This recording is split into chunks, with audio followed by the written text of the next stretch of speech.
अगर नहीं पहुंचे तो क्या हुआ? तारीख फिर मिल जाएगी। जाने की बहुत जल्दी है क्या? इतनी बेताब हो जान छुड़ाने के लिए? लेकिन तुम्हारे दिल में मेरे लिए जगह है ही नहीं, तो रुक कर क्या करूंगी? मैं तुम्हें नहीं छोड़ना चाहता। तुम कहीं नहीं जा रही। अब कुछ नहीं हो सकता। अब अगले महीने ही होगी तलाक।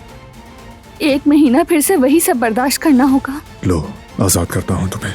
तुमने मेरे सामने खुद कहा था कि तुम्हें जान छुड़ानी है। तलाक नहीं चाहता। दिलान, सुनो जो मैं कह रहा हूँ। तुम्हारे बगैर दम घुटता है मेरा। मैं तुमसे प्यार करता हूँ।